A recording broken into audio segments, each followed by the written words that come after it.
My family sold my grandmother's house behind my back, so I used their own lies to legally destroy them. Can you imagine dedicating your entire life to being the responsible one, the fixer, the rock, only to discover that your family sees your reliability not as a gift, but as a tool they can use and discard? Can you imagine the person you trusted most in the world looking you straight in the eye while holding the knife they just slid between your ribs? Because that's what happened to me. My name is Maya.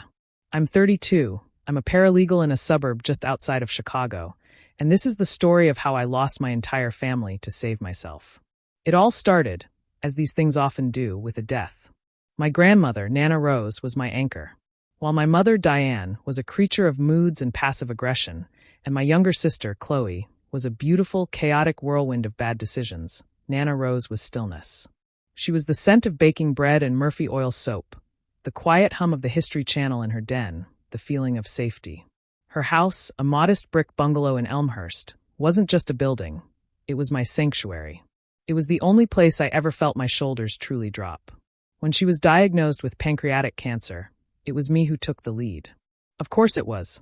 I was Maya, the responsible one. I coordinated her doctor's appointments, managed her medications, and sat with her through the long, draining chemo sessions.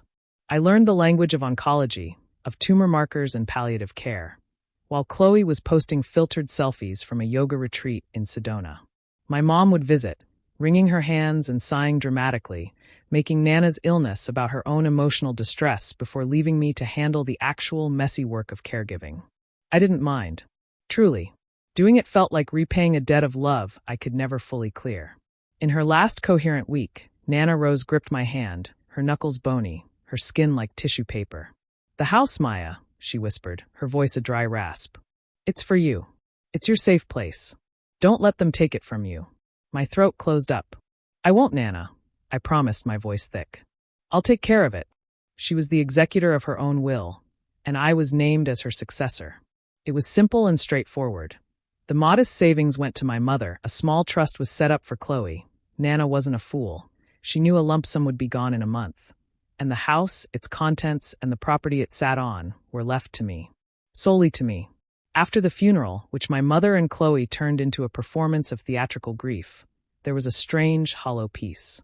I had the keys. I had the will. I spent my weekends at the house, sorting through a lifetime of memories.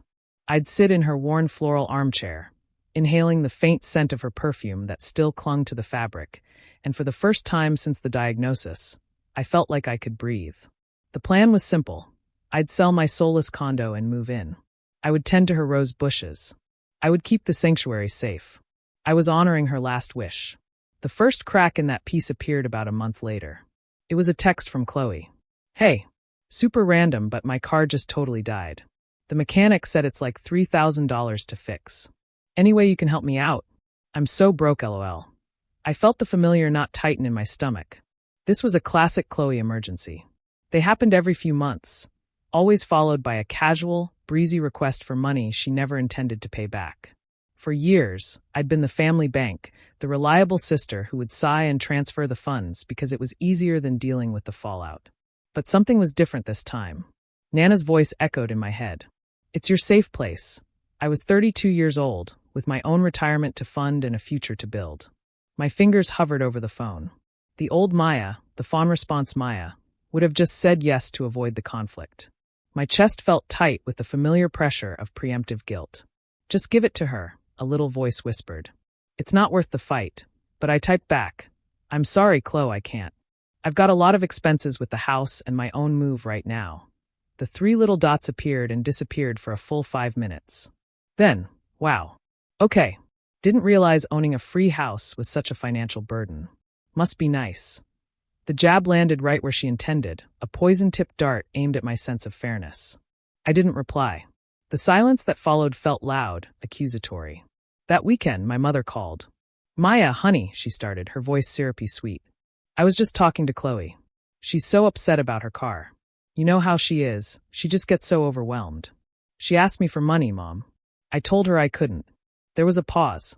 "Well, I know you're busy with the house," she said, the implication hanging in the air. "But we're a family. We help each other. It's a lot of house for just one person, you know. It seems a little, Selfish to hoard all that when your sister is struggling.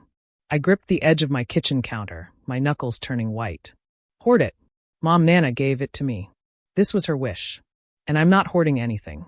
I'm trying to be financially responsible, something you and Chloe have always criticized me for until you need my help. The sweetness in her voice curdled. There's no need to be nasty, Maya. I'm just saying. Family is supposed to come first. She hung up shortly after, leaving me with my heart hammering in my ears. The gaslighting was so familiar, so practiced. They were a team. I was the responsible adult, and they were the perpetual children, and my one attempt to draw a boundary was being framed as an act of profound selfishness. I spent the rest of the day in a fog of anxiety, wondering if I had done the wrong thing. Maybe I should have just given her the money. Was keeping the peace worth $3,000? But a deeper, angrier part of me knew this wasn't about the money. It was about control. A couple of weeks passed in a tense quiet. I started packing up my condo, labeling boxes, dreaming of arranging my furniture in Nana's house. I drove by one Tuesday after work, just because I missed it.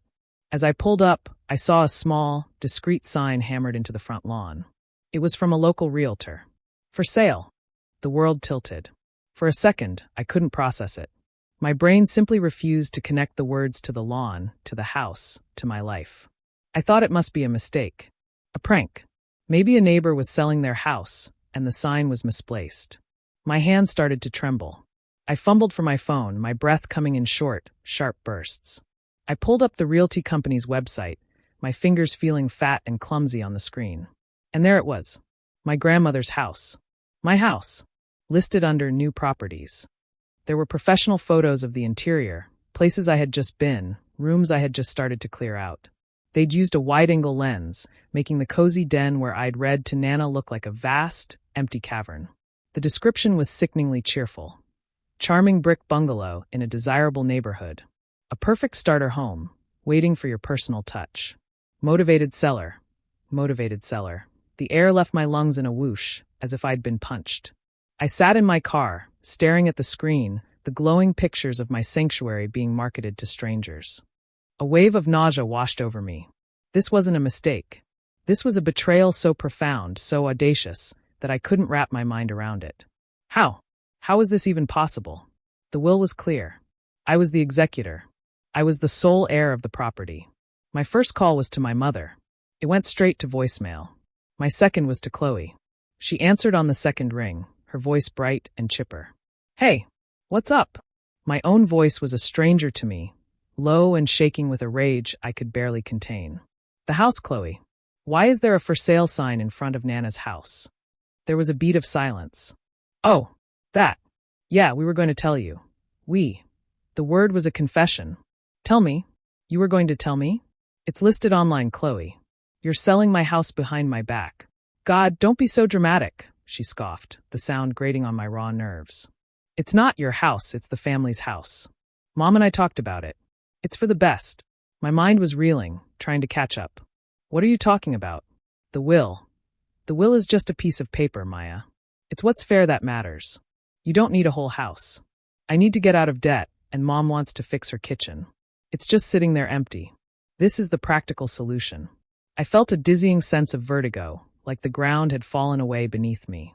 The casual cruelty, the complete dismissal of my feelings, of Nana's final wishes, it was breathtaking. Practical? You went behind my back and put my house on the market. How could you even do that? I'm the executor. Mom's the co-executor, actually, she said, her voice dripping with smug triumph. Nana made a change a few years ago. I guess she wanted to make sure things were handled fairly. The phone felt slick in my hand. Co-executor? Nana had never mentioned that. I had the original will she'd given me, and it listed me as the sole successor. Was Chloe lying? Or had my mother hidden this from me? The thought was a shard of ice in my gut. My mother, who had cried on my shoulder at the funeral, who had let me handle every ugly detail of her own mother's decline, had been holding this card the whole time. This is illegal, Chloe, I stammered, my paralegal brain finally kicking in through the fog of shock and pain. You can't just sell an estate asset without the consent of all beneficiaries. It has to go through probate. Oh, our realtor said it's fine. We've already got an offer, actually. A cash buyer wants to close fast. So, it's pretty much a done deal. We'll split the money 3 ways, it'll be great. You'll get like, what, 100 grand? That's way better than an old house. I laughed. It was a horrible, broken sound. 100 grand. They were selling a house worth close to $400,000 in the Chicago suburbs for what was probably a lowball cash offer of $300,000, and they thought throwing a third of it at me would make this okay. They weren't just betraying me.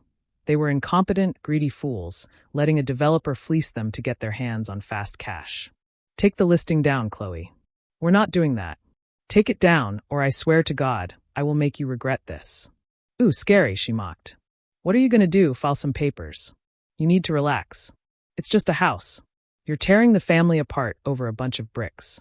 I hung up. I couldn't speak anymore. My whole body was trembling, not with sadness, but with a pure, unadulterated fury I had never felt before. You're tearing the family apart, the classic manipulator's line. I wasn't the one who lit the fire, but I was the one being blamed for screaming while I burned. I sat in my car for a long time, the engine off, the quiet street growing dark around me. The sanctuary was no longer a sanctuary. It was a crime scene, and I finally understood. To them, I wasn't a daughter or a sister. I was an obstacle. My grief was an inconvenience. My inheritance was their lottery ticket. And Nana's last wish? That was just a suggestion they were happy to ignore. The fight wasn't about the house anymore. It was about my grandmother's memory. It was about the promise I made to her. And it was about every single time I had swallowed my own needs to accommodate theirs. That night, something inside me broke. But as the pieces settled, they reformed into something harder, colder, and much, much stronger. The good daughter, the responsible sister, she died in that car. And a paralegal with a grudge was born. The next morning, I walked into my office an hour early. My hands were steady. The fury had cooled overnight into a solid, heavy core of purpose. I worked for a mid-sized firm that specialized in family law and estate planning. My boss, a senior partner named Mr. Davison, was a shark in a tailored suit, but he had a soft spot for me. I'd been his right hand for 5 years, and he respected my meticulousness. I knocked on his open door. Mr. Davison? Do you have a moment? I laid out the entire story, my voice even and professional, sticking to the facts.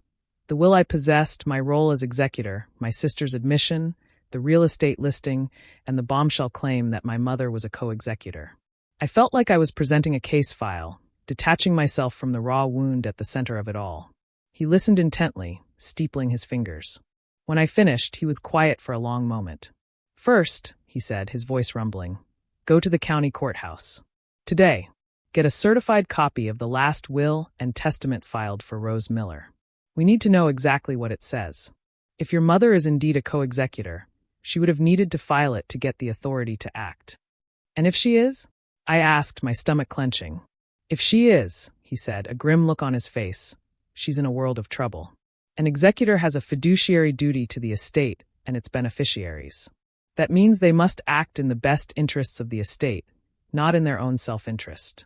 Selling a major asset under value for a quick cash grab to benefit herself and another heir, at the expense of you, the primary beneficiary of that asset, is a catastrophic breach of that duty. It's not just unethical, Maya. It's illegal. A wave of vindication washed over me, so potent it almost made me dizzy. I wasn't crazy. I wasn't tearing the family apart. I was being robbed. Second, he continued, I want you to draft a cease and desist letter to the realtor, and a formal notice of breach of fiduciary duty to your mother and sister. We're also going to file an emergency petition with the probate court to freeze all action on the estate and suspend your mother's executor powers pending a hearing. He leaned forward. They think you're the quiet, agreeable one, don't they? They think you'll roll over. We're going to show them how mistaken they are. For the first time in 24 hours, I felt a flicker of hope. I wasn't just a grieving granddaughter anymore. I was a client. I had the full weight of a law firm behind me. I spent my lunch break at the DuPage County Courthouse. The air inside was thick with the smell of old paper and stale coffee. My heart hammered against my ribs as I waited for the clerk to pull the file. She slid a thick manila folder across the counter. My grandmother's name was typed neatly on the tab. I took it to a corner table, my hands shaking again. And there it was, a will dated about 2 years prior. It was mostly the same as the one I had, but with one crucial, devastating addition. Under the section appointing an executor, it now listed both me and my mother, Diane Miller, as co-executors.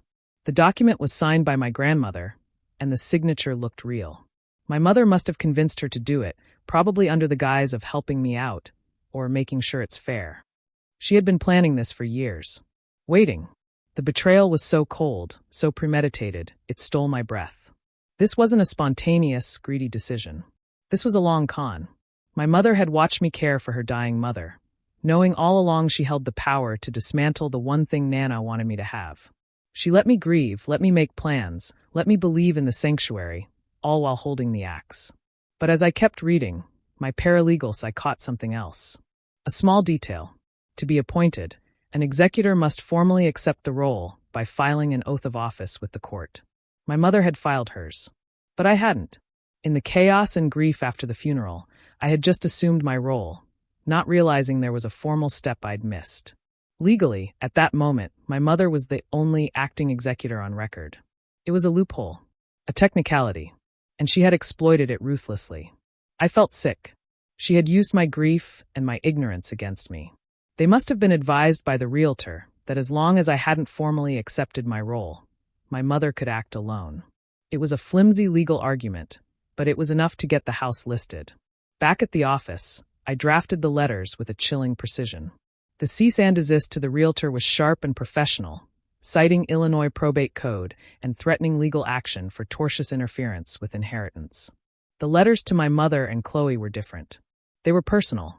I detailed their breach of duty, the emotional distress, the violation of our grandmother's explicit wishes. I told them that if the listing wasn't down in 24 hours, I would be filing for an emergency injunction and suing them for damages. I sent them via certified mail and also emailed copies. The response was almost immediate. My phone blew up. Not from my mother or sister, but from my extended family. My Aunt Carol, my mother's sister, was the first to call. "Maya, what in the world is wrong with you?" she shrieked. No hello, no preamble. "Your mother is in tears. You're threatening your own family with lawyers? Over a house?" Chloe told me everything. How you're trying to keep everything for yourself when they're struggling. "I can't believe how greedy you've become." It was a coordinated attack. Chloe had gotten to them first, painting me as the villain. One by one, the calls and texts came in. My uncle, my cousins. They'd all heard the same story. That I, the successful one with the good job, was trying to hoard Nana's fortune and leave my poor mother and sister with nothing. They didn't ask for my side of the story. They didn't care about the will. They just saw the narrative Chloe had crafted. Poor, struggling Chloe and Diane versus greedy, selfish Maya. I stopped answering the phone. I sat in my silent condo, the boxes half-packed for a move that would never happen, and felt a profound sense of isolation. These were people who had known me my whole life. They'd seen me be the responsible one, the one who drove Nana to appointments, the one who bailed Chloe out, the one who never asked for anything. And at the first sign of conflict, they chose to believe the liar. Because Chloe's story was easier. It was more dramatic. It fit the narrative they already had of her as the victim and me as the stoic, unfeeling automaton who didn't need help. That night, the mid-story twist I never saw coming finally arrived. Chloe, emboldened by her army of flying monkeys, called me. "You need to call off your lawyer," she said, her voice hard. "You're embarrassing the family. You're selling my house, Chloe. You're the one who should be embarrassed." "My God, get over it," she exploded, her voice cracking with a sudden, venomous rage. "It's always been about you, hasn't it?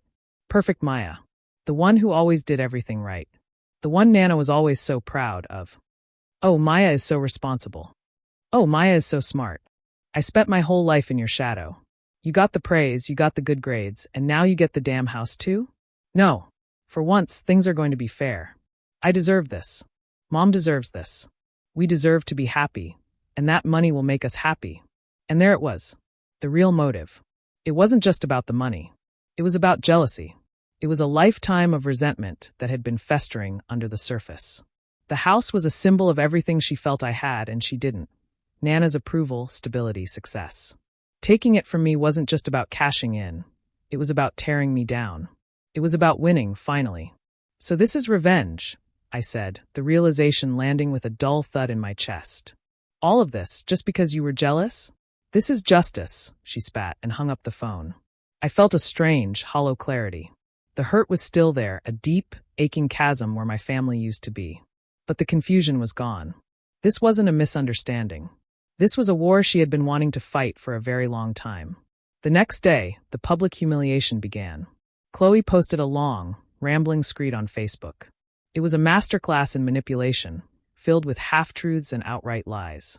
She painted a picture of a grieving family trying to honor their mother's memory by equitably dividing her assets, only to be blocked by a cold, litigious daughter who wanted to keep the family home, all to herself.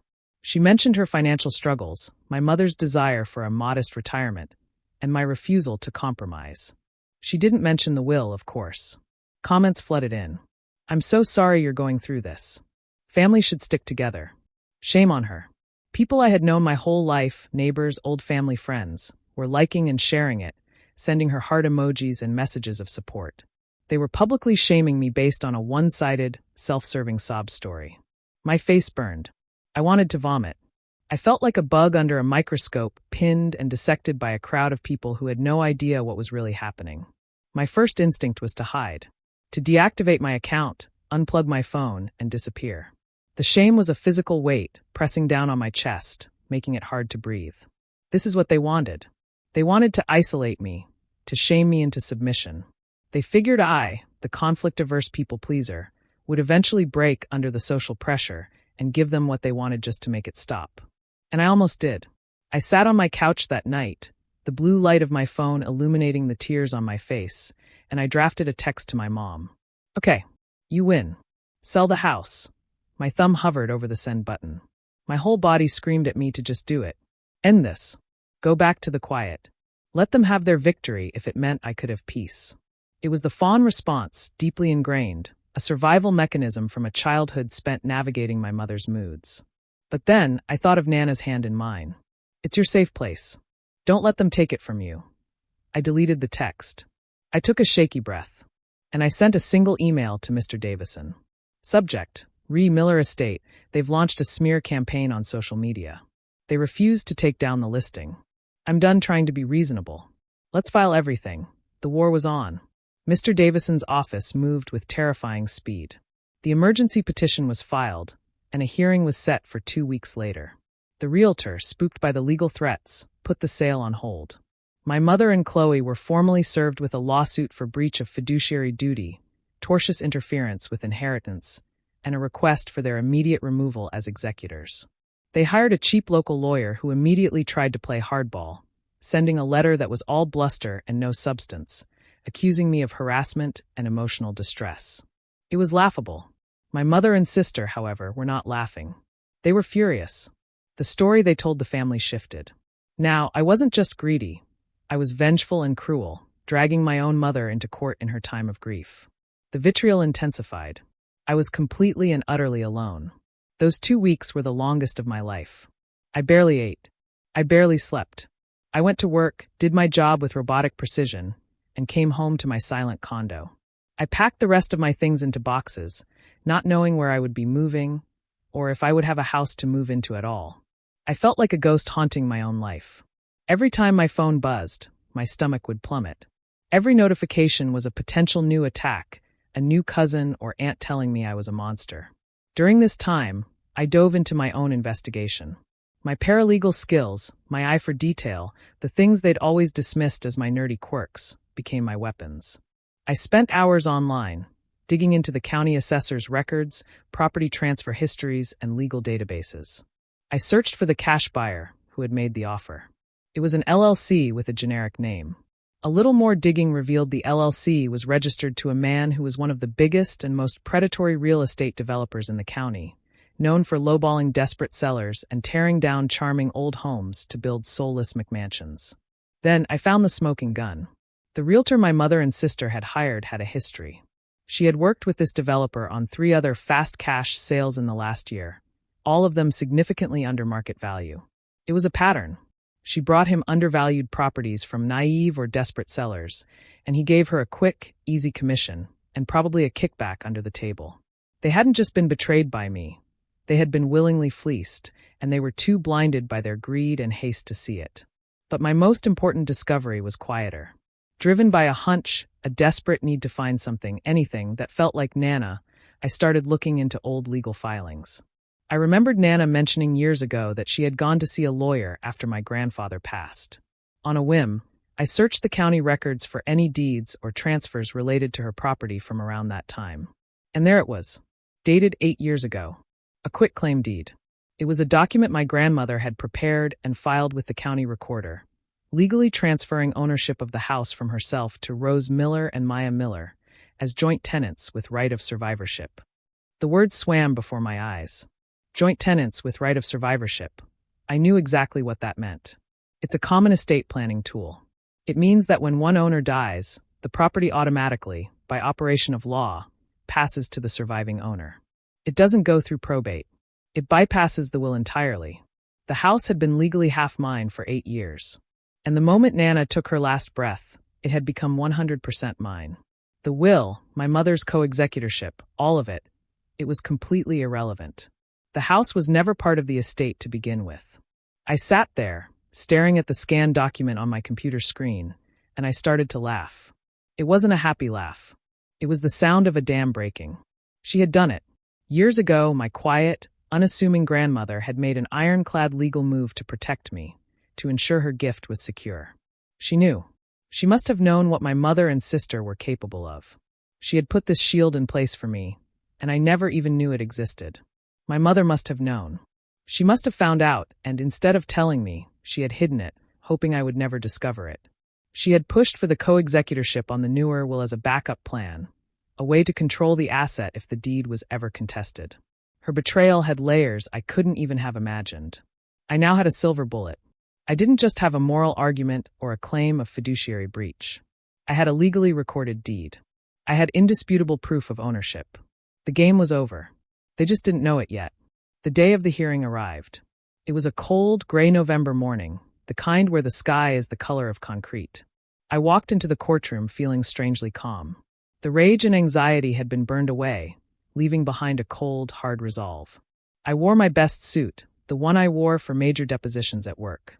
My hair was pulled back in a neat bun. I looked every bit the competent paralegal I was. My mother and Chloe were already there, huddled with their lawyer. They looked a mess. My mother's face was puffy from crying, and Chloe was fidgeting, radiating nervous energy. They were dressed as if for a funeral. They were performing the role of victims. When they saw me, my mother flinched, and Chloe shot me a look of pure hatred. Several of my aunts and my uncle were in the gallery, a silent jury there to support them. They stared at me with open contempt. I met their gaze for a moment, then turned away. They didn't matter anymore. The judge was a no-nonsense woman in her 60s. She read through the initial filings, her expression unreadable. Their lawyer went first, painting a picture of a simple family disagreement spun out of control by a vindictive and grasping daughter. He argued that my mother, as the acting executor, had every right to manage the estate's assets, and that selling the house was a prudent decision to provide for all the heirs. "Your Honor," he said grandly, "this is a family matter that has no place in a court of law. Ms. Miller is simply trying to bully her grieving mother and disabled sister." "Disabled?" the judge interrupted, looking at Chloe over her glasses. Chloe, who had posted pictures from a 10-mile hike a week ago. Chloe's lawyer stammered. "Well, she has severe anxiety, Your Honor, which prevents her from maintaining steady employment." I saw Mr. Davison suppress a smile. The judge just made a note on her pad, her expression unimpressed. Then it was our turn. Mr. Davison stood up, calm and methodical. "Your Honor, this isn't a family squabble. This is a clear case of a breach of fiduciary duty and attempted conversion of an asset that does not belong to the estate. My client, Ms. Maya Miller, is the legal owner of the property in question." Their lawyer scoffed. "Objection. The property is the primary asset of the estate, as stipulated in the deceased's will." "That's where you're mistaken," Mr. Davison said, walking to the clerk and handing her a document. "I'd like to submit into evidence a certified copy of a quitclaim deed, filed with the DuPage County Recorder of Deeds on May 17, 2016. He handed a copy to their lawyer, and one to me. I already knew what it was, but seeing it in person, an official court document, made it real. I glanced at my mother. Her face had gone completely white. The color drained from her cheeks, leaving behind a sickly gray pallor. She knew. She knew exactly what that paper was. Chloe looked confused, glancing from the paper to her mother's horrified face.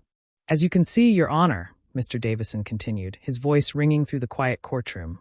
8 years ago, the decedent Rose Miller created a joint tenancy with right of survivorship for the property with her granddaughter, my client. Upon Rose Miller's death, sole ownership of the property transferred automatically to Maya Miller. The house was never, at any point, part of the probate estate. It is, and has been since the moment of her grandmother's passing, my client's exclusive property.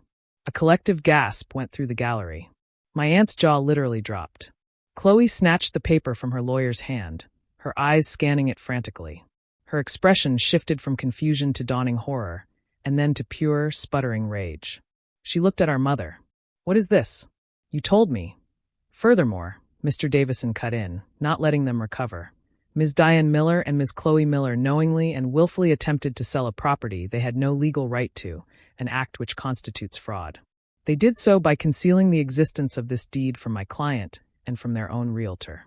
They also breached the fiduciary duty Ms. Diane Miller owed to the estate, even if the house wasn't in it, by engaging in self-dealing. He wasn't finished. He then presented the evidence of the developer, the pattern of undervalued sales, and the suspiciously low cash offer. He showed the judge the text messages where Chloe demanded money, and the Facebook post where she publicly defamed me. He built the case brick by brick, not with emotion, but with cold, hard, documented facts. When he was done, there was a dead silence in the courtroom. The judge looked at my mother and sister. Her face was like stone. "Ms. Miller," she said to my mother, her voice dangerously quiet. "Is this true? Did you know about this deed?" My mother just stared, her mouth opening and closing like a fish. She couldn't speak. All the lies, all the manipulation, had crumbled to dust in the face of one simple, legally binding document. The judge's gavel came down with a crack that made everyone jump.